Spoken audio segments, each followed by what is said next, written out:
Chapter 37. And in the 105th year of the life of Jacob, that is the ninth year of Jacob's dwelling with his children in the land of Canaan, he came from Paddan Aram. And in those days Jacob journeyed with his children from Hebron, and they went and returned to the city of Shechem, they and all belonging to them, and they dwelt there. For the children of Jacob obtained good and fat pasture land from their cattle in the city of Shechem. The city of Shechem having then been rebuilt, and there were it about three. It's been a minute. Were in it about 300 men and women. And Jacob and his children and all belonging to him dwelt in the part of the field which Jacob had bought from Hamor, the father of Shechem, when he came from Paddan Aram, before Simon and Levi had smitten the city. And all those kings of the Canaanites and Amorites that surrounded the city of Shechem heard that the sons of Jacob had again come to Shechem and dwelt there. And they said, Shall the sons of Jacob the Hebrew again come to the city and dwell therein? After that they have smitten its inhabitants and driven them out. Shall they now return and also drive out those who are dwelling in the city, or slay them? And all the kings of Canaan again assembled, and they came together to make war with Jacob and his sons. And Jasher, king of Tapnach, sent also to all the neighboring kings, to Elaine, king of Gesh, and to Ibari, king of Shiloh, and to Parthon, king of Chazar, and to Suzi, king of Sarton, and Laban, king of Beth Horam, and to Shabir, king of Othniamah, saying, Come up to me and assist me, and let us smite Jacob the Hebrew and his sons and all belonging to him, for they are again come to Shechem to possess it, and they slay its inhabitants as before. And all the kings assembled together and came with all their camps, and people exceedingly plentiful, like the sand upon the seashore, and they were all opposite to Tapnach. And Jeshab, king of Tapnach, went forth to them with all his army, and he encamped with them opposite to Tapnach without the city, and all these kings they divided into 7 divisions, being 7 camps against the sons of Jacob. Wow. And they sent a declaration to Jacob and his sons, saying, Come you all forth to us, that we may have an interview together in the plain, and revenge the cause of the men of Shechem, whom you slew in their city, and you will now again return to the city of Shechem and dwell therein, and slay its inhabitants as before. And the sons of Jacob heard this, and their anger was kindled exceedingly at the words of the kings of Canaan. And 10 of the sons of Jacob hastened and rose up, and each of them girt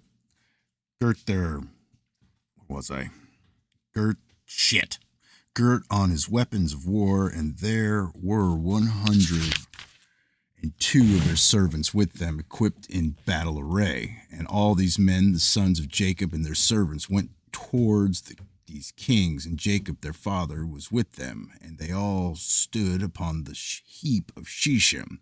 And Jacob prayed to the Lord for his sons, and he spread forth his hands to the Lord, and he said, O God, thou art the Almighty God, thou art a Father, thou didst form us, and we are the works of thine hands.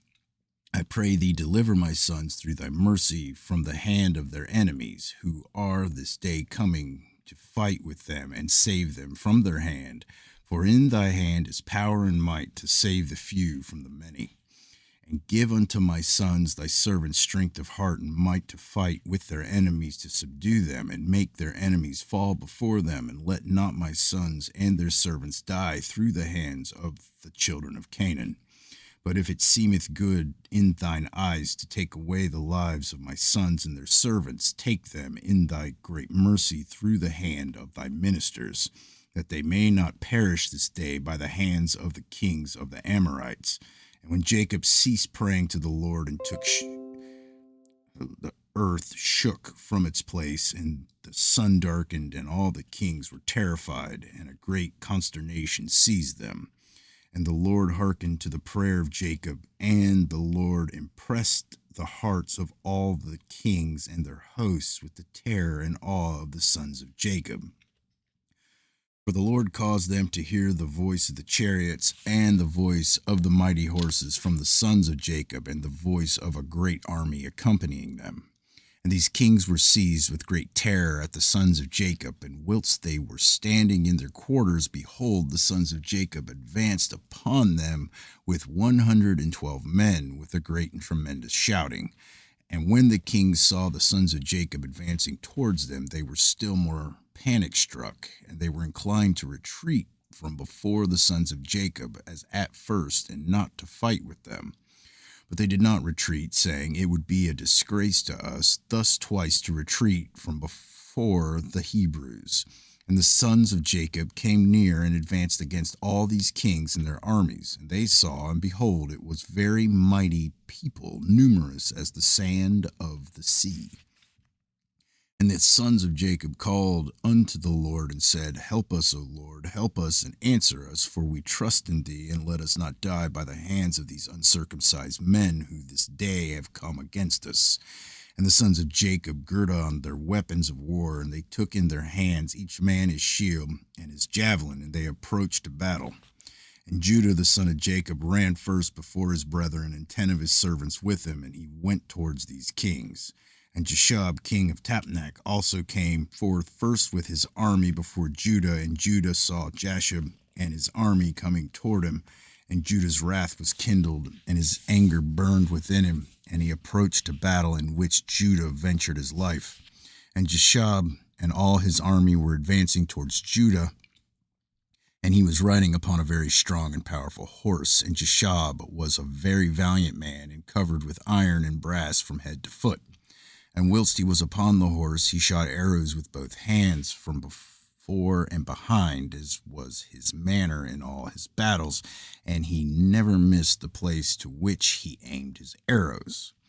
And when Jasher came to fight with Judah, and was darting many arrows against Judah, the Lord bound the hand of Jasher, and all the arrows that he shot rebounded upon his own men.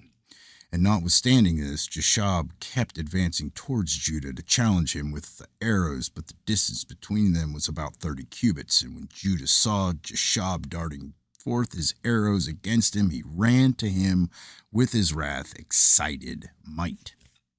And Judah took up a large stone from the ground, and its weight was 60 shekels. And Judah ran towards Jasher with the same stone struck him on his shield, that Jasher was stunned with the blow and fell off from his horse to the ground. And the shield burst asunder out of the hand of Jasher, and through the force of the blow sprang to the distance of about 15 cubits, and the shield fell before the second camp. And the kings that came with Jasher saw at a distance the strength of Judah the son of Jacob, and what he had done to Jasher, and they were terribly afraid of Judah. And they assembled near Jashab's camp, seeing his confusion, and Judah drew his sword and smote 42 men of the camp of Jashab, and the whole of Jashab's camp fled before Judah, and no man stood against him. And they left Jashab and fled from him, and Jashab was still prostrate upon the ground.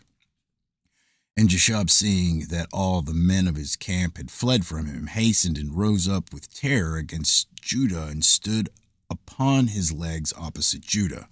And Jashab had a single combat with Judah, placing shield towards the shield,